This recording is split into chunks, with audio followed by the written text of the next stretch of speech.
Hello students, आप सभी लोगों का एबीएस ऑनलाइन स्टडी में एक बार फिर से स्वागत है। देखिए, हम लोग लॉ ऑफ कंजर्वेशन ऑफ मास, आज के इस वीडियो में लॉ ऑफ कंजर्वेशन ऑफ मास जो कि लॉ ऑफ केमिकल कॉम्बिनेशंस के अंतर्गत आता है, तो लॉ ऑफ कंजर्वेशन ऑफ मास के बारे में हम लोग पढ़ेंगे। जैसे हम मान लेते हैं एक रिएक्शन है H2 प्लस Cl2, रिएक्शंस करने के बाद HCl बनाया। तो इस रिएक्शन में जो रिएक्शन में भाग लेते हैं, जैसे H2 और Cl2 दोनों आपस में रिएक्शन किए, तो इसको रिएक्टेंट बोलते हैं। और रिएक्शन करने के बाद जो बनता है उसको प्रोडक्ट कहते हैं। माने दो substance which takes part in the chemical reaction is called reactant, और आफ्टर रिएक्शन दो substance which is form that is called product. मतलब जितना रिएक्टेंट लेंगे उतना ही प्रोडक्ट बनेगा।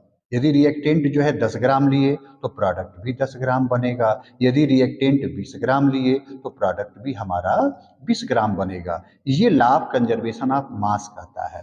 और इसी पर एक क्वेश्चन है, in reaction 5.3 gram of sodium carbonate reacted with 6 gram of acetic जो है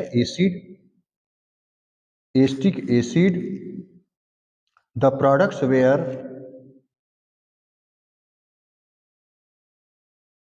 products were 2.2 gram of carbon dioxide, 0.9 gram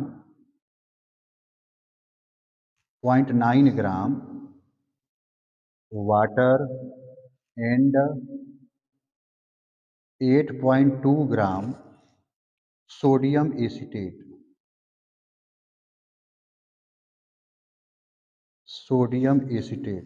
So that observations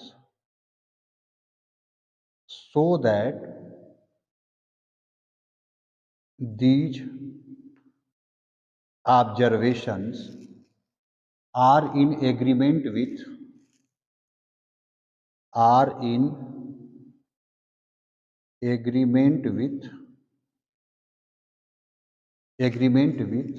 law of conservation of mass. Law of conservation of mass. अब देखिए, कह रहा है question में 5.3 gram sodium carbonate. Sodium carbonate का मतलब Na2CO3। सोडियम कार्बोनेट ये रिएक्शंस किया एस्टिक एसिड के साथ। एस्टिक एसिड का मतलब CH3COOH। तो रिएक्शंस हुआ, रिएक्शंस करने के बाद कुछ प्रोडक्ट बना। प्रोडक्ट क्या बनेगा? CH3COONA बना, सोडियम एसिटेट जिसको हम कहते हैं, प्लस H2O बनेगा, प्लस कार्बन डाइऑक्साइड बनेगा। ये सोडियम कार्बोनेट है,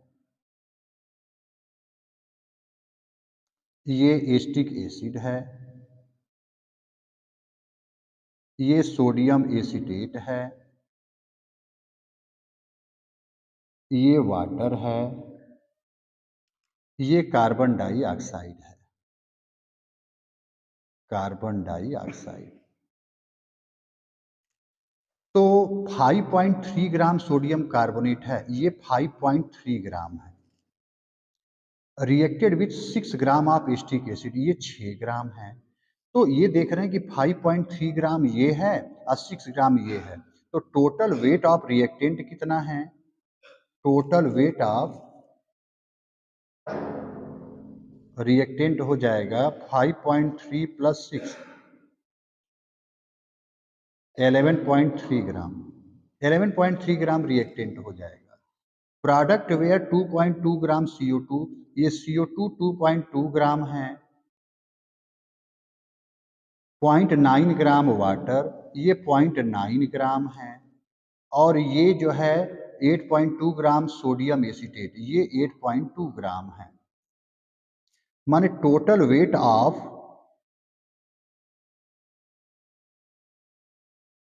प्रोडक्ट निकाल लें। प्रोडक्ट में हमारा सोडियम एसिटेट है, वाटर है, और ये कार्बन डाइऑक्साइड है। तो तीनों को ऐड कर दें, कितना हमारा टोटल वेट प्रोडक्ट का बना? 8.2 प्लस 0.9 प्लस 2.2। अब इसको जरा ऐड करें, 2 2 4 और 4 9 13, 3 कैरी 1 3 8 3 11 11.3 ग्राम। तो देख रहे हैं कि जितना रिएक्टेंट है उतने प्रोडक्ट है।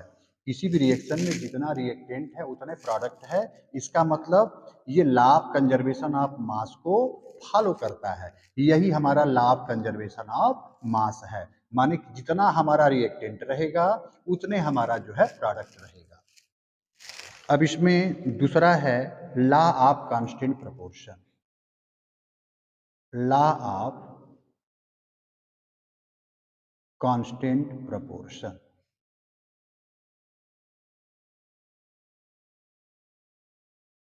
अब देखिए लॉ ऑफ कांस्टेंट प्रोपोर्शंस क्या है। जैसे एक एग्जांपल ले लिए H2O। H2O में हाइड्रोजन देख रहे हैं कि यहाँ 2 मोल है और ऑक्सीजन 1 मोल है। तो हाइड्रोजन का एटॉमिक वेट 1 होता है, तो 1 में यदि 2 से इंटू कर दें और ऑक्सीजन का यहाँ 16 है, यानी 2 ग्राम हाइड्रोजन है तो 16 ग्राम ऑक्सीजन है, माने 1:8। ये रूल कहता है कि कोई भी कंपाउंड चाहे वो किसी विधि से बनाया गया हो या प्राप्त किया गया हो, उसमें जो उपस्थित एलिमेंट होते हैं उनका बाई वेट रेशियो हमेशा जो है एक कांस्टेंट होता है, जिसको लॉ ऑफ कांस्टेंट प्रोपोर्शन बोलते हैं। मतलब कोई भी कंपाउंड चाहे वह किसी विधि से बनाया गया हो या प्राप्त किया गया हो, उसमें जो उपस्थित जो है एलिमेंट होते हैं उनका बाई वेट रेशियो हमेशा कांस्टेंट होता है, जिसको लॉ ऑफ कांस्टेंट प्रोपोर्शन बोलते हैं। A compound which is formed by any process, the ratio of the weight of the element present in it is always constant. It is called law of constant proportion. अब एक numericals है hydrogen and oxygen. Hydrogen and oxygen hydrogen and oxygen hydrogen and oxygen combine in the ratio of combine in the ratio of 1:8 by mass to form compound ये water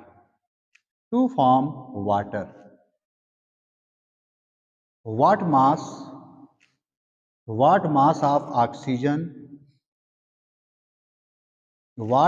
of oxygen gas would be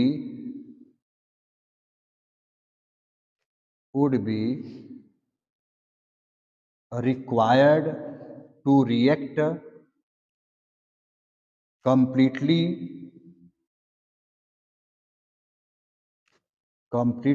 with 3 gram of hydrogen gas. जैसे question ये कह रहा है कि देखिए hydrogen है और ऑक्सीजन है, हाइड्रोजन है और ऑक्सीजन है। एक तरफ हाइड्रोजन ले लें, एक तरफ ऑक्सीजन ले लें। कह रहा है कि हाइड्रोजन यदि 1 ग्राम है तो ऑक्सीजन 3 ग्राम है। कह रहा है कि hydrogen and oxygen combine in the ratio of 1:8 by mass. ये मास का रेशियो है कि हाइड्रोजन यदि 1 ग्राम है तो ऑक्सीजन 8 ग्राम है, और ये दोनों मिलने के बाद वाटर बनाते हैं। दोनों आपस में मिलने के बाद वाटर बनाते हैं। तो कह रहा है कि what mass of oxygen gas would be required. Oxygen gas का कितना मास रिक्वायर्ड होगा जब 3 ग्राम हाइड्रोजन रिएक्ट करेंगे, माने यहाँ 3 ग्राम हो जाए। तो जब एक है एक 3 में कन्वर्ट हो गया, मतलब एक में 3 से इंटू करेंगे तब 3 आएगा, तो इसमें भी 3 से इंटू कर दें, माने 24 ग्राम। तो 3 ग्राम हाइड्रोजन के लिए हमारा जो है 24 ग्राम ऑक्सीजन जो है रिक्वायर्ड होगा। तो आंसर हमारा आ जाएगा 24 gram of oxygen is required to react 3 gram of hydrogen. तो ये आंसर आ जाएगा। चलिए देखिए जरा कुछ इससे संबंधित कुछ न्यूमेरिकल्स हैं। ये एनसीईआरटी का पहला क्वेश्चन है। ए 0.24 gram sample of compound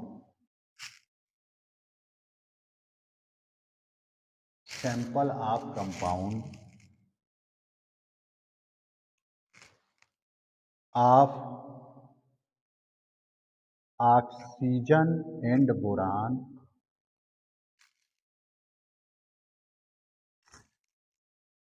was found by analysis to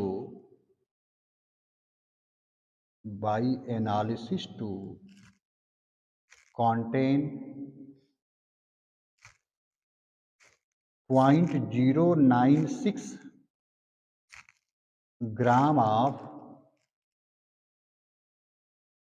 boron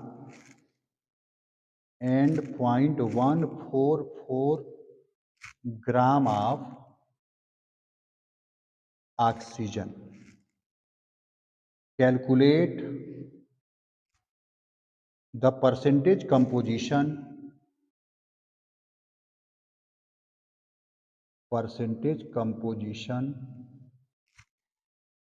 of the compound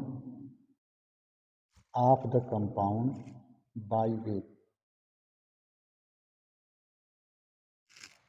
कह रहा कि 0.24 ग्राम का एक सैंपल है किसी कंपाउंड का, और वो कंपाउंड जो है किस चीज से बना है? ऑक्सीजन और बोरान। मतलब ऑक्सीजन और बोरान का एक कंपाउंड है जिसका वेट दिया है 0.24 ग्राम। was found by analysis to contain, इसमें जो है 0.096 ग्राम बोरान है और 0.144 ग्राम ऑक्सीजन है। 0.144 ग्राम ऑक्सीजन है। अब इनका वेट निकालना है हमको। वेट नहीं, परसेंटेज कंपोजिशन। तो परसेंटेज ऑफ बोरान क्या हो जाएगा? देख रहे हैं कि 0.24 ग्राम पूरा कंपाउंड है, उसमें इतना ग्राम प्रेजेंट है। मतलब 0.24 ग्राम बोरान और ऑक्सीजन के कंपाउंड में इतना ग्राम प्रेजेंट है, तो 100 ग्राम में कितना प्रेजेंट होगा? तो 0.096 बाई 0.24 इंटू 100, इसको सॉल्व कर लेंगे। अब ये डेसिमल हटाएंगे तो 2 जीरो और बढ़ेगा ऊपर। अब ऊपर जो है 3 डिजिट के बाद डेसिमल है, तो ये हो जाएगा 960 बाई 24। अब इससे थोड़ा सा डिवाइड करें, इससे काटेंगे तो ये 4 बार में कटेगा। 24 चौका 96, 4 का मतलब हो जाएगा 40% जो है बोरान है। और परसेंटेज ऑफ ऑक्सीजन हो जाएगा, ऑक्सीजन देख रहे हैं कि 0.144 ग्राम है, तो 0.144 बाई 0.24 इंटू 100, ये हटाएंगे तो 2 जीरो आ जाएगा। अब इसको इसमें इंटू करेंगे तो 1440 बाई 24, इससे काटेंगे तो 60, माने 60% ऑक्सीजन है और 40% उसमें बोरान है। देखिए अगला एनसीईआरटी का दूसरा क्वेश्चन है। कह रहा है कि when 3 gram of carbon is burn in 8 gram oxygen, माने 3 ग्राम कार्बन को 8 ग्राम ऑक्सीजन के साथ बर्न कराया गया। जैसे कार्बन है और ऑक्सीजन है, कार्बन को ऑक्सीजन के साथ जलाया गया तो कार्बन डाइऑक्साइड बना। अब इसमें 3 ग्राम कार्बन है और 8 ग्राम ऑक्सीजन है, और ये जो बना वो 11 ग्राम बना। तो देख रहे हैं कि 3 ग्राम ये है, 8 ग्राम ये है, तो 11 ग्राम बना। मतलब इनका टोटल वेट और इनका टोटल वेट बराबर है, जैसा कि क्वेश्चन में कह रहा है। तो कह रहा है कि what mass of carbon dioxide be form, इसका कितना मास होगा जब 3 ग्राम कार्बन को 50 ग्राम ऑक्सीजन के साथ कंबाइन करें। तो 3 ग्राम कार्बन को 50 ग्राम ऑक्सीजन के साथ कंबाइन करेंगे तो अब यहाँ पर हमारा हो जाएगा, इसको इसमें ऐड कर दें, माने 53 ग्राम कार्बन डाइऑक्साइड का फॉर्मेशन होगा। अब ये किस केमिकल कॉम्बिनेशन पर बेस्ड है, तो इसको हम लोग बोलेंगे कि it is based on law of conservation of mass. ये law of conservation of mass पर आधारित है, क्योंकि वो लॉ ये कहता है कि किसी भी रिएक्शंस में जितना रिएक्टेंट का वेट होता है उतने प्रोडक्ट का वेट होता है। मतलब this question is based on law of conservation of मास। कुछ मैथ उथ का नाम डाले के है, दूध तो काफी है, वीडियो रोज रहे कि थोड़ा थोड़ा थोड़ा थोड़ा फोटो देखा कुछ बताओ दे। चला साउंड बता।